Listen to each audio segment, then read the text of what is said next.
किसानों के tractor march के दौरान लाल किला में हुई हिंसा पर बीजेपी और कांग्रेस समेत कई राजनीतिक पार्टियों ने अपनी प्रतिक्रिया दी है।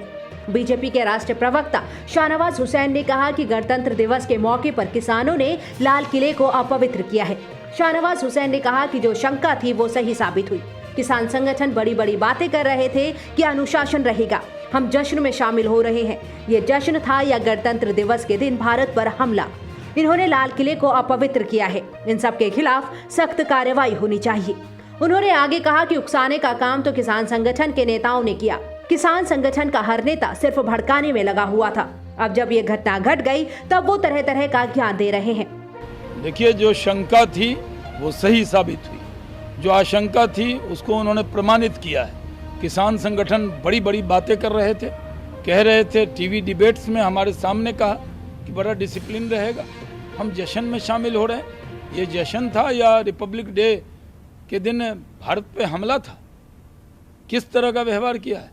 हमारे दिल्ली पुलिस के जवान, पैरामिलिट्री फोर्स के जवान, उनके साथ ट्रैक्टर से कुचलने की साजिश हुई, उनको कुचला गया, वो बचे। जिस तरह से लाल किला को इन्होंने अपवित्र किया है, जिस तरह लाल किला जो हमारी शान है, आन बान है, जिस पर भारत के प्रधानमंत्री झंडा फहराते हैं, वहाँ पर जाकर जिस तरह से इन्होंने हुड़दंग किया और जहाँ तिरंगा फहराया जाता है वहाँ पर जाकर किसान आंदोलन का निशान साहब फहरा दिया। इससे बढ़कर और क्या अपमान किया जा सकता है इस देश का? इन सब के खिलाफ सख्त कार्रवाई होनी चाहिए। और ये लोग जो हैं, ये ज़रूर इसके पीछे बहुत बड़ी साजिश थी। ये बहुत बड़ी साजिश करके इस देश को अपमानित करने का काम किया है।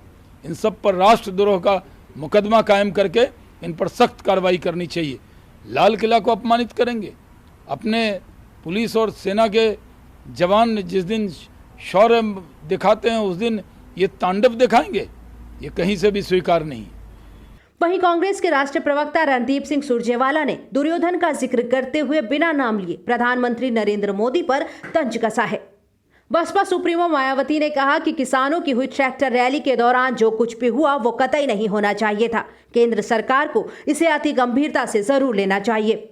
उधर सपा अध्यक्ष अखिलेश यादव ने आरोप लगाया कि अब जो हालात बने हैं उनके लिए बीजेपी ही कसूरवार है। बीजेपी अपनी नैतिक जिम्मेदारी मानते हुए कृषि कानून तुरंत रद्द करे।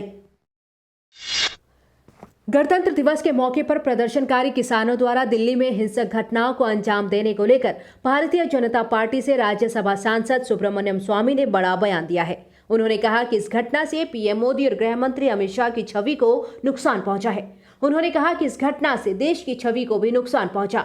साथ ही कहा कि सुरक्षा की दृष्टि से बड़ी चूक हुई है और हो सकता है कि चीन मार्च से मई के दौरान भारत में बड़ी साजिश को अंजाम दे। सुब्रमण्यम स्वामी ने ट्वीट किया कि इस हिंसक प्रदर्शन से किसान नेताओं ने भी अपना सम्मान खो दिया है। इसके अलावा उन्होंने पंजाब की कांग्रेस सरकार पर भी जमकर निशाना साधा। सुब्रमण्यम स्वामी का बयान ऐसे समय में आया है जब देश के लोगों में प्रदर्शनकारी किसानों के खिलाफ भारी आक्रोश है। उन्होंने इस घटना को लेकर पीएम मोदी को चिट्ठी भी लिखी है। 26 जनवरी को ट्रैक्टर परेड में हिंसा के बाद दिल्ली छावनी बन गई। देर रात आंदोलनकारियों से लाल किला खाली कराया गया।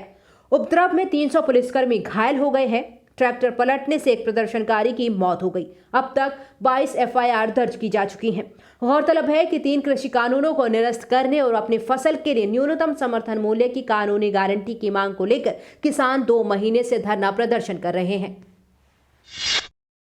गणतंत्र दिवस के मौके पर ट्रैक्टर परेड में हुई हिंसा के बाद केंद्रीय मंत्री प्रकाश जावड़ेकर का बड़ा बयान आया है। किसान संगठनों के साथ जारी बातचीत को लेकर प्रकाश जावड़ेकर ने कहा कि हमने कभी नहीं कहा कि बातचीत के दरवाजे बंद हुए हैं। कैबिनेट के फैसलों की जानकारी देते हुए प्रकाश जावड़ेकर से जब दिल्ली हिंसा पर सवाल हुआ और किसानों संग चर्चा की बात पूछी गई तो उन्होंने कहा कि आपने कभी सुना बातचीत के दरवाजे बंद हो गए हैं? जब भी कुछ होगा आपको बता दिया जाएगा।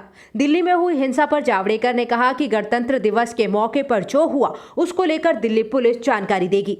गौरतलब है कि कृषि कानून के मसले पर किसान संगठनों और भारत सरकार के बीच करीब 1 दर्जन बार बातचीत हो चुकी है। पिछली बैठक में केंद्र सरकार की ओर से साफ कहा गया था कि सरकार का प्रस्ताव मान लिया जाए, उससे अधिक कुछ नहीं हो सकता, जिसके बाद दोनों ओर से सख्त रुख अपनाया गया। हालांकि ये साफ नहीं हुआ है कि अगली बैठक कब होगी। तभी से ही बातचीत के मसले पर संकट के बादल थे। केंद्र सरकार ने किसान संगठनों के सामने प्रस्ताव रखा था कि वो मौजूदा कृषि कानूनों को कुछ वक्त तक टालने के लिए तैयार है और सुप्रीम कोर्ट द्वारा गठित कमेटी के फैसले का इंतजार कर सकती है। हालांकि किसान संगठनों ने मांग की थी कि तीनों कृषि कानून वापस लिए जाएं। कांग्रेस के पूर्व अध्यक्ष राहुल गांधी ने एक बार फिर केंद्र सरकार से आग्रह किया है कि तीनों कृषि विरोधी कानूनों को वापस लिया जाए। उन्होंने राष्ट्रपिता महात्मा गांधी के एक कथन का हवाला देते हुए ट्वीट किया कि विनम्र तरीके से आप दुनिया हिला सकते हैं। उन्होंने इशारों में उपद्रव मचाने वाले किसानों को गांधी का शांति संदेश भी दे दिया। साथ ही उन्होंने एक बार फिर मोदी सरकार से कृषि विरोधी तीनों काले कानूनों को वापस लेने की अपील की है।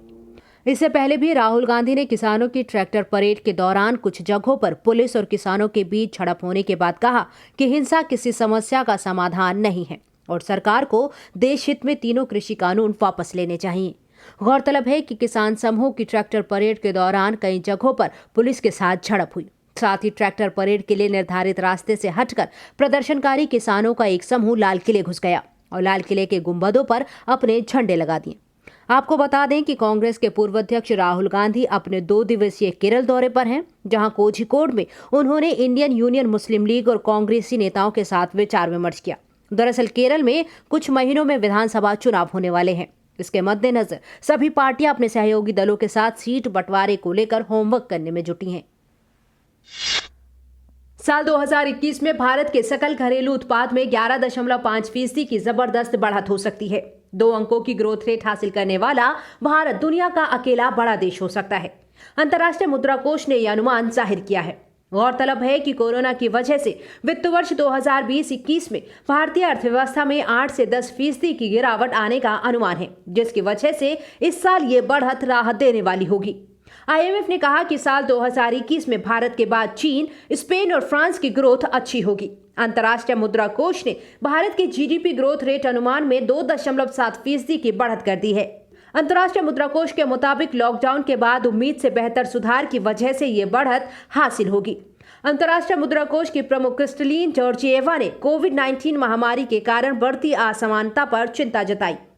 साथ ही IMF प्रमुख ने निम्न आय वर्ग की श्रेणी में आने वाले देशों की मदद के लिए कदम उठाने का भी आह्वान किया।